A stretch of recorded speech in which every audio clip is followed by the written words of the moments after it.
ಸಾಯಿ ಗಂಗಾ ಆಸ್ಪತ್ರೆ ಎಡವಟ್ಟು 32 ವರ್ಷದ ಗೃಹಿಣಿ ಸಾವು. ಆಸ್ಪತ್ರೆಗೆ ಹೋದ 10 ನಿಮಿಷದಲ್ಲಿ ಪ್ರಜ್ಞೆ ತಪ್ಪು. ಆಟೋದಲ್ಲಿ ಸರ್ಕಾರಿ ಆಸ್ಪತ್ರೆಗೆ ಬಿಟ್ಟು ಹೊಣೆ ತಪ್ಪಿಸಿದ ಸಿಬ್ಬಂದಿ.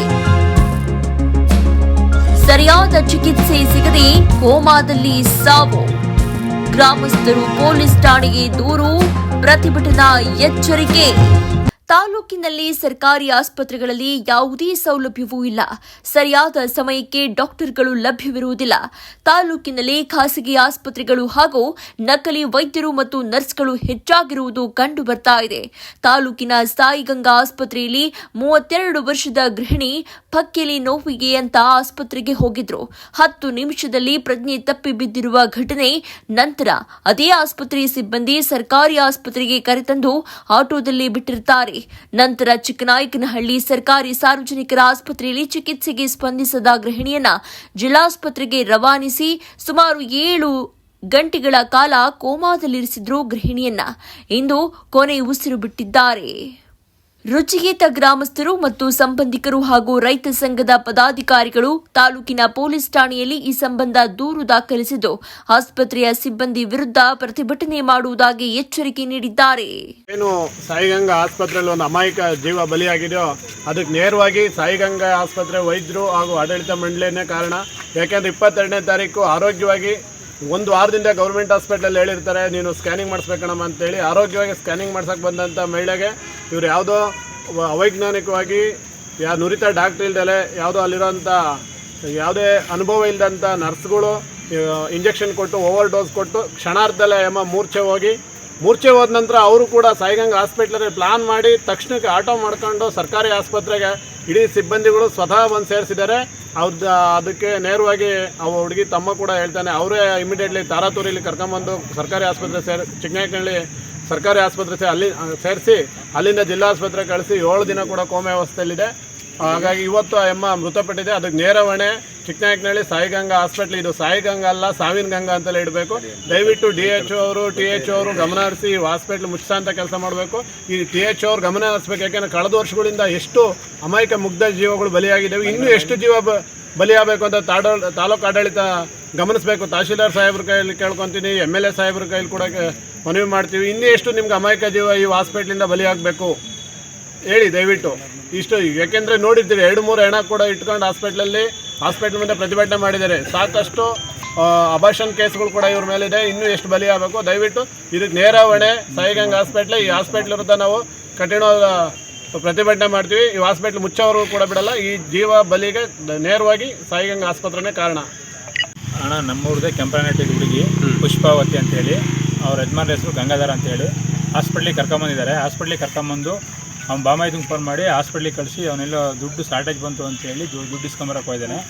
ಅವ್ರೇನು ಹೇಳಿದ್ದಾರೆ, ಸ್ಕ್ಯಾನಿಂಗ್ ಮಾಡೋಕ್ಕೆ ಸ್ಕ್ಯಾನಿಂಗ್ ಡಾಕ್ಟ್ರ್ ಇಲ್ಲ ಅಂತ ಹೇಳಿದ್ದಾರೆ. ಸ್ಕ್ಯಾನಿಂಗ್ ಡಾಕ್ಟ್ರ್ ಇಲ್ಲ ಅಂದರು. ಪಕ್ಕೆ ನಾವು ಇಂಜೆಕ್ಷನ್ ಕೊಡ್ತೀವಿ ಅಂತೇಳಿ ಮೆಡಿಷನ್ ಬರ್ತಾರೆ. ಸರಿ ಆಯಿತು ಅಂತ ಹೇಳಿಬಿಟ್ಟು ಈ ಹುಡುಗ ಮೆಡಿಷನ್ ಎಲ್ಲ ಪೇ ಮಾಡೇನೆ. ಅವರು ಮೆಡಿಷನ್ ಯಾವ್ದು ಹಾಕಿರೋ ಅಂತ ಗೊತ್ತಿಲ್ಲ.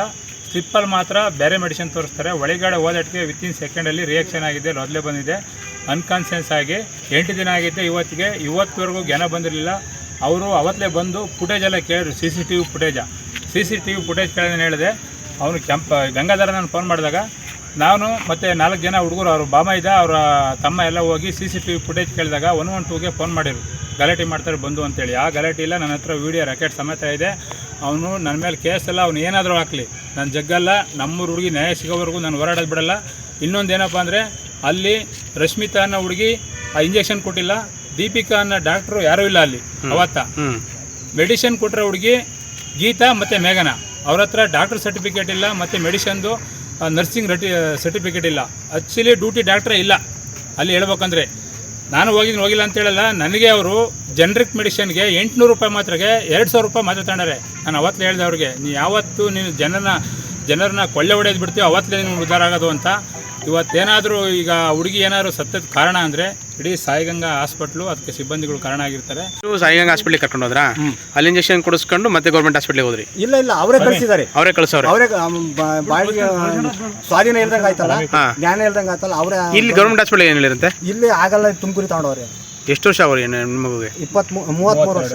32 ವರ್ಷ. ಮಗು 2 ವರ್ಷದ ಮಗು ಇದೆ. 2 ವರ್ಷದ ಮಗು ಇದೆ. ಈಗ ಏನು ಮಾಡಬೇಕು ಅಂತ ನೀವೇನು ಮಾಡಬೇಕು ಅಂತಿದ್ದೀರಾ? ಅವು ಹಾಸ್ಪಿಟ್ಲೇ ಇರ್ಕೊಡ್ದು ಸರ್. ಈಗ ನಮಗಾಗಿರೋ ಬೇರೆಯವ್ರಿಗೆ ಯಾರಿಗೂ ಹಾಕ್ಕೊಡ್ದು. ಇಂಥದ್ದು ನಮ್ಮ ಮತ್ತಿಗೂ ಒಂದು ಹಂಗೆ ಮಾಡಿದ್ದಾರೆ. ಆಪರೇಷನ್ ಮಾಡಿದರೆ ಒಳಗಡೆ ಗ್ಲಾಸ್ ಬಿಟ್ಟಿದ್ದಾರೆ. ಅದನ್ನು ಒಂದು ಬಾರಿ ಇದು ಮಾಡ್ಕೊಂಡು ಗಲಾಟೆ ಮಾಡ್ಕೊಂಡು ಈಗ ಅವರೇ ನೋಡ್ತಾ ಇದ್ದಾರೆ. ಇಂಥ 100 ಕೇಸ್ ಆಗಿದ್ದಾವೆ. ಪ್ರಕರಣಗಳು ತುಂಬಾ ಆಗಿದಾವೆ ಅಂತ ಪ್ರಕರಣಗಳು ಹೇಳ್ಬಾರ್ದು. ಅವರು ಮುಚ್ಚಬಾಗ್ಲು ಹಾಕಿ ನೋಡ್ಬಿಡ್ಬೇಕು. ಯಾಕೆ ಬೇರೆ ಜನಗಳಿಗೆಲ್ಲ ಅನ್ಯಾಯ ಮಾಡಬಾರ್ದು. ಸರಿ ಸರಿ. ಇವ್ರು ಹೊಟ್ಟೆವಾರಿ ಅದಕ್ಕೆ ಮಾಡ್ತಾ ಇರೋದು ಹಾಸ್ಪಿಟ್ಲು. ಒಟ್ಟಿನಲ್ಲಿ ಜನಗಳಿಗೆಲ್ಲ ಅನ್ಯಾಯ ಮಾಡ್ತಾರೆ, ಮೋಸ ಮಾಡ್ತಾರೆ ಅಂತೀವಿ. ರಣರಾಕ್ಷಸರು ಅವರು. ಇಲ್ಲಿ ಬಿಲ್ ಎಷ್ಟು ಮಾಡಿದ್ರು ಅಂತ? ಇಲ್ಲಿ 1,000 ಮಾಡಿದ್ದಾರೆ ಸರ್. 1,000 ಬಿಲ್ ಮಾಡಿ. 10 ನಿಮಿಷ ಸರ್, 10 ಸೆಕೆಂಡಲ್ಲಿ ರಿಯಾಕ್ಷನ್ ಆಗಿರೋದು.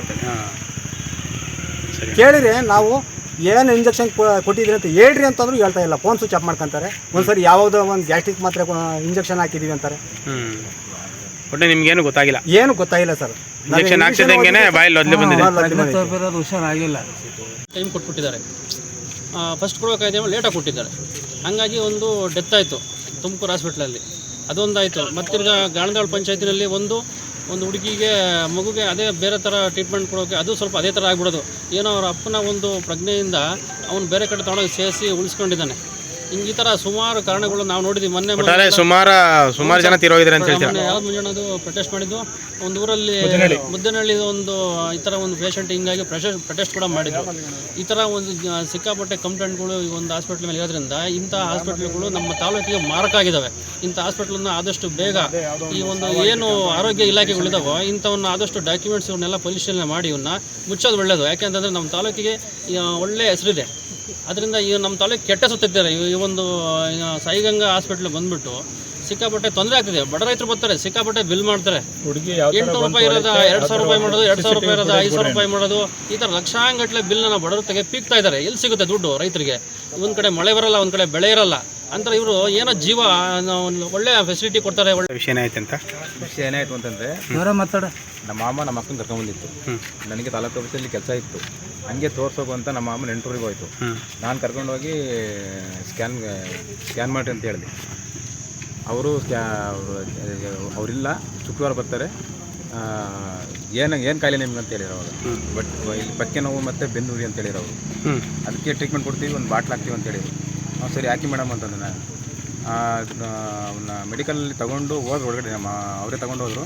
1,000 ರೂಪಾಯಿ ಬಿಲ್ ಅದು ಕೊಟ್ಟೆ. ಹೋಗಿ ಒಂದು 10 ನಿಮಿಷಕ್ಕೆ ನರ್ಸ್ ಎಲ್ಲ ಗಾಬರಿಗೆ ಆಚೆ ಬಂದ್ಬಿಟ್ರು. ಮೇಡಮ್ ಜ್ಞಾನ ತಪ್ಪಿರಿ ಅಂತ. ನಾನು ನೋಡಿದ್ರೆ ಅಲ್ಲಿ ಬಾಯಲ್ಲಿ ಬದಲೇ ಬರ್ತಾಯಿತ್ತು. ಇದಕ್ಕೆಲ್ಲ ಕಾರಣ ಸಾಯಿಗಂಗಾ ಆಸ್ಪತ್ರೆ ಸಿಬ್ಬಂದಿ ವರ್ಗರೆ. ಈಗ ಅಲ್ಲಿ ಮೇಯ್ನ್ ಹೇಳ್ಬೇಕಂದ್ರೆ ಅಲ್ಲಿ ಡಾಕ್ಟರ್ ಇರಲಿಲ್ಲ. ಅವತ್ತ ಡಾಕ್ಟರ್ ಇರಲಿಲ್ಲ. ನರ್ಸ್ಗಳೇ ಡಾಕ್ಟರ್ ಅಂದ್ಕೊಂಡು ಅವರೇ ಎಲ್ಲ ಸ್ಲಿಪ್ ಹಾಕೊಂಡ್ಬಂದು ಅವರೇ ಮಾಡಿರೋದು.